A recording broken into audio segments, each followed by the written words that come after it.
बिस्मिल्लाहिर्रहमानिर्रहीम। अस्सलाम वालेकुम नाज़रीन, आप देख रहे हैं BBC 11 हेडलाइन न्यूज़। मैं हूं गुलाम दस्तगीर। आज की खास खबरों को डिस्कस करने के लिए मेरे साथ मौजूद है सीनियर सहाफ़ी और तजज़ियाकार Sardar Amin Khan Jatoi. Welcome to sir. Program sir का तफसीली फैसला जो आया उसमें सितासा उसमें एक बड़ी बात उन्होंने लिख दी है कि 3 दिन तक डी चौक में उनको लाश लटका दी जाए अगर वो फांसी से पहले फौत हो जाते हैं तो। बिस्मिल्लाहिर्रहमानिर्रहीम। दस्तगीर साहब, ये फ़ैसला क्या इशारा करता है? ये इशारा करता है कि हम बहसीयत मुआशरा, बहसीयत इंसान किस शिद्दत पसंदी पे पहुंच गए हैं। वरना आपको पता है, यही जजेस कहते थे कि जनाब, जब कहते थे ना ज़्यादती केस में अब वो लाश को ऐसे लटकाएं या ऐसे इस तरह करें, तो कहते थे कभी कानून नहीं है, इस तरह का कोई कानून नहीं है कि लाश को इस तरह लटकाया जाए। राइट्स वाले आ जाएंगे। जी जी बिल्कुल। अब ये नो डाउट कि परवेज़ मुशर्रफ ने संगीन आइन शिकनी की। गद्दारी का लफ्ज़ तो खैर मैं इस सेंस में मैं यूज़ नहीं करूँगा कि उन्होंने वो उनका और आपस में वो खुदा का मामला है कि क्या उनके जहन में था, क्या मकसद था उनका इस आइन शिकनी के पीछे। लेकिन संगीन आइन शिकनी उन्होंने की। उन्होंने जो मौजूदा हुकूमत थी उस वक़्त की, उसको बुलडोज़ करके आइन को मुअत्तल किया, जजों को पाबंद सलसल किया। सबसे बड़ी चीज़ यह है कि ये फ़ैसला ज़ाहिर करता है कि हम बहसीयत इंसान जो है ना बहुत शिद्दत पसंद हो चुके हैं, और हम ये चाहते हैं कि किसी तरह से भी क्रश से क्रश आखिरी हद तक भी हम जाने को तैयार हैं, और पूरी तरह जो है वो जिसे कहते हैं दूसरे बंदे को आप आग लगाने वाली बात, ये फ़ैसला जो है ना।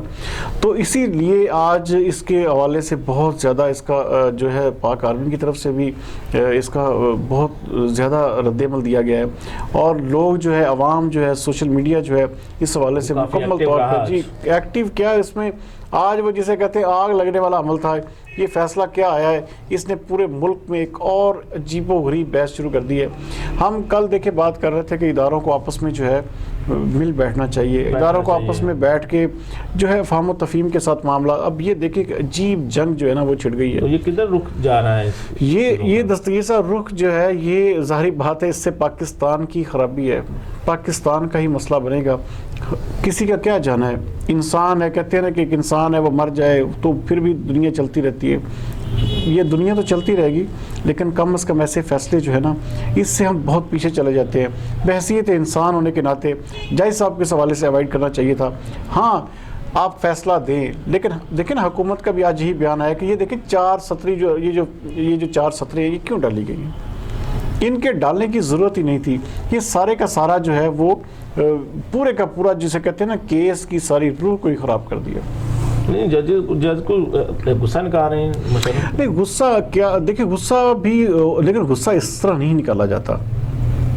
देखिए आप, अब सबसे बड़ी बात यह है जजेस को रिमार्क्स ऐसे देने ही नहीं चाहिए, उनको सिर्फ फैसलों के अंदर रहना चाहिए। ये भी कोड ऑफ कंडक्ट होना चाहिए। बहरहाल ये है कि मेरी ज़ाती राय में ये एक बड़ा ही जिसे कहते हैं कि इंसानियत से हट के ये फ़ैसला है, लेकिन इस हवाले से इस तरह रिटेलिएट करना भी बिल्कुल मुनासिब नहीं है, क्योंकि ये देखें वो भी इदारा है, वो भी अदलिया जो है, उसको आप अगर ऐसे रूल आउट कर नहीं सकते। आपको लग नहीं रहा कि गवर्नमेंट इस फैसले से मुतफिक नहीं है, वो कुछ खिलाफ लग रही है? वो आज जज के बारे में उन्होंने कह दिया कि ज़हनी मरीज हैं, इनको फौरी हटा दिया। हाँ जी बिल्कुल। देखो ना, ये बात इसीलिए आई कि ज़हनी तौर पे अनफिट है। हालांकि जस्टिस वक़ार अहमद सेठ जो है वो chief justice Peshawar high court है, उनके साथ जो दूसरे जज थे वो लाहौर हाई कोर्ट के जज थे। ये कोई नीचे वो सिविल जज लेवल के जजेस नहीं थे। तो जो जिन्होंने इख्तलाफ किया वो सिंध हाई कोर्ट के जज थे, तो ये बड़े टॉप लेवल जजेस थे। अब इस तरह कहना कि वो ज़हनी तौर पे अनफिट है, देखिए ना, एक बंदा जब चीफ जस्टिस की पोस्ट पे बैठा है पेशावर हाई कोर्ट, तो क्या आप उसको ज़हनी अनफिट, या वो पागल है कि वो वहाँ पर तक पहुँच गया? और आपको आज पता चला कि वो ज़हनी अनफिट है जब उसने मुशर्रफ के खिलाफ फैसला दिया। ये सब चीज़ें जो हैं ये बहरहाल ये इन 4 लाइनों से मुझे सख्त इख्तलाफ है, लेकिन मुशर्रफ साहब ने आइन शिकनी की जिसकी सज़ा उन्हें मिलनी चाहिए थी, ताकि आइंदा जो है आने वाले वक्तों में इस चीज़ का ज़ला हो सके। लेकिन ये जो लाइनें डाल के ये जज साहब ने पूरे का पूरा जो केस है उसको ख़राब किया है, और अदलिया की साख को भी बेहद भी ठीक नहीं है। जी बिल्कुल, अदलिया की साख इससे मजरू हुई है। फवाद चौधरी भी कह रहे हैं कि आग सेलने की कोशिश ना करें, जल सकते हैं। बिल्कुल, उन्होंने ट्वीट किया इस हवाले से। हाँ जी बिल्कुल, उन्होंने इस हवाले से ट्वीट किया। इस फैसले की जो बाकायदा इस ये लाइनें हैं ना, उसको रीट्वीट करके उन्होंने अपनी ट्विटर पर डाली हैं कि भाई जो जजेस हैं वो भी तारीख से सबक सीखें। तारीख जो है वो बताती है कि क्या और किस तरह से सारा कुछ हुआ है, और जजेस को इन चीज़ों से सीखना चाहिए कि जो पहले सब कुछ हो चुका है, जजेस को जिस तरह नज़रबंद किया गया, पूरी कैंपेन चली। तो मेरा कहने का मकसद ये है कि हमें अब देखें ना, ये जो है ये भी गलत बात है कि आप कहें कि जी आग से खेल रहे हैं इस मुल्क में। इसका मतलब है कोई फैसला ना करे इस मुल्क में, सब कुछ जो है। अगर देखिए फ़ौज नहीं करना है तो मेरी नज़र में तो जिसे कहते हैं फ़ौज को फिर उनको पूरे के पूरे इख्तियारात दे देने चाहिए, मुल्क वही चलाए। हम अंडर हैंड या आगे से या पीछे से या ऊपर से या नीचे से, हम जिसे कहते हैं इनडायरेक्ट जो है हुकूमत उन्हीं की चलती है। तो मैं तो बबांगे दहल कहूँगा कि फिर हुकूमत जो है ना मुकम्मल तौर पे उनकी गिरफ्त पे आ जानी चाहिए, वही सारे फैसले करें, वही सारे काम करें, ताकि ये रोज़ रोज़ के जो झंझट है, ये रोज़ रोज़ के जो हम पाकिस्तानी कौम इससे ज़हनी मरीज़ बनती है। तो ये सब कुछ जो है ना फजूल की एक्सरसाइज, इसको बंद कर दिया जाए कि उसके ऊपर हाथ रखा, उसके ऊपर हाथ रखा, और फिर क्या है इन दी एंड जो है आप खुद आ जाएं और इस मामले को। तो फवाद चौधरी जब से फैसला है रोज ही खिलाफ ही करते हैं इनके ट्वीट, कहीं वो ऐसा इसलिए तो नहीं कर रहे कि वो मुशर्रफ की कबीना का हिस्सा रहे हैं इसलिए उनकी फेवर कर रहे हैं? ये सारे इमरान खान की आधी से ज़्यादा कबीना मुशर्रफ की है। दस्तगीर साहब यहाँ पे देखें हमारे मुल्क में ना, हम क्योंकि अगर आधा जो वक्त है ना हमारा पाकिस्तान जब से बना है, आधे से ज़्यादा वक्त आर्मी रूल रहा है, यहाँ पे आर्मी की हुकूमत रही है, और इनडायरेक्ट या डायरेक्ट आर्मी ही हुकूमत करती रही है। जो अरसा बीच में जमहूरी हुकूमतों का भी आया है, तो उसमें भी जो जमहूरी हुकूमतें थी उन्होंने मुकम्मल तौर पे सेटलमेंट के साथ मुकम्मल तौर पे उनकी अशीरबाज से हुकूमत की है, वरना वो हुकूमत नहीं कर सकते थे। और जब उन्होंने अपनी हुकूमत चलाने की कोशिश की, उनको बरतरफ कर दिया गया, हटा दिया गया।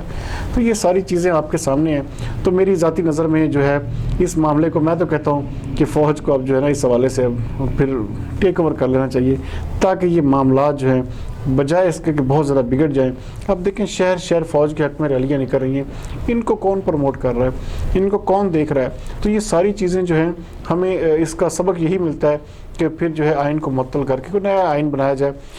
जहाँ पे ये भी गलती है ना कि मुशर्रफ का जो साथ देने वाले थे ना, हुकूमत की हद तक बात ठीक है कि उनको भी इस पर डालना चाहिए, उनके ऊपर भी केस चलना चाहिए।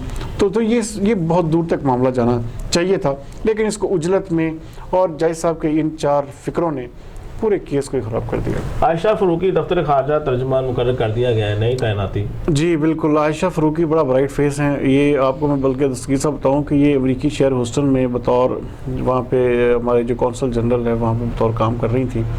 तो उनको अब उनका बाकायदा तौर पे आयशा फ़रूकी साहिबा का जो है ना नोटिफिकेशन जारी कर दिया गया। बहुत ब्राइट फेस हैं और बहुत दबंग लेडी हैं, और उनका जो बोलने का और उनका जो जिसे कहते हैं कि उनका जो PR लेवल है बहुत ज़बरदस्त है, और उनको डॉक्टर फैसल की जगह पर तैनात कर दिया गया है। तो बहुत जल्द वो अपनी जिम्मेदारियाँ संभाल लेंगे। और डॉक्टर जो फैसल थे जो साबका जो तर्जुमान अब साबका हो चुके हैं, तो उनको अब जो है जर्मनी में जो है वो सफ़ीर मुकर्रर कर दिया गया है। तो बहरहाल हम अपने चैनल के थ्रू आयशा फ़रूकी साहिबा को जो है वेलकम करते हैं कि वो हम उम्मीद भी करते हैं कि दफ्तर खारजा में बड़े अच्छे तरीके से अपनी जिम्मेदारियां जो हैं वो ऐसे तरीके से निभाएंगी, और वहाँ पे जिस तरह उनकी एक शोहरत है एक बिल्कुल ब्लंट किस्म की लेडी के नाते, तो उम्मीद करते हैं कि इंशाल्लाह ताला यहाँ दफ्तर खारजा में भी ऐसे ही अपनी खिदमात जो हैं वो सर अंजाम देंगी, और पाकिस्तान का वक़ार और पाकिस्तान के नाम को जो है या पाकिस्तान की जो सेंटिटी है उस हवाले से बहुत अच्छा काम करेंगे। Karachi test day first Sri Lanka की तबाहकुन बॉलिंग 191 पर सारी टीम पाकिस्तान। मैं पहली दफ़ा कह रहा हूँ अल्लाह करे ये टेस्ट मैच जब पाकिस्तान हारे और अजहर अली साहब को हटा दिया जाए। उसकी वजह यह है कि अजहर अली को कप्तान नहीं पता ही नहीं। आप देखें कराची जैसे ये आपने तो कराची को आपने वहाँ पे बना दिया जैसे एडिलेड ऑस्ट्रेलिया का अपना पर्थ बना दिया। ओ भाई क्या करते हैं, कहाँ है आप 191 पे पूरी टीम आउट हो गई। आप अपनी पिचेस पर ही स्टेबल नहीं है। बस दस्तगीर साहब बात पता क्या इसमें देखिएगा आज या कल जो मेरी बात है वो बिल्कुल ठीक होगी। अजहर अली को हटाया जाएगा।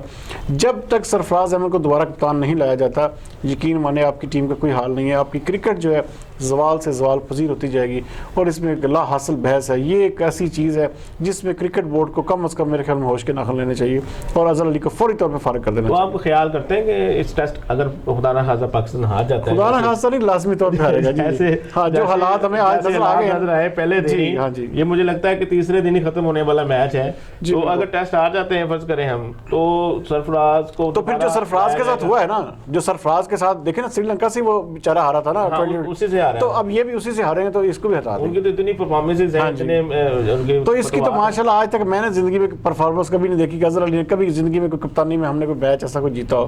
बहरहाल इनको हटाना ये वक्त की इस वक्त अहम तरीन ज़रूरत है। और क्रिकेट जो है ना, यकीन माने, ये जब तक सरफराज अहमद कप्तान नहीं आएगा ना, ये क्रिकेट का कोई हाल नहीं होगा। ये बात याद रखिएगा आप। जी नाजरीन, हम उम्मीद करते हैं कि पाकिस्तान अपनी परफॉर्मेंस पे वापस आ जाए और वो क्रिकेट में जो फतवाहत उन्होंने पहले की थी अब भी आ जाए। ये थे आज का प्रोग्राम जो मैंने और सदासन डिस्कस किया। आपको यकीन पसंद आएगा। कल तक के लिए इजाज़त दीजिए। अल्लाह हाफिज़। पाकिस्तान जिंदाबाद।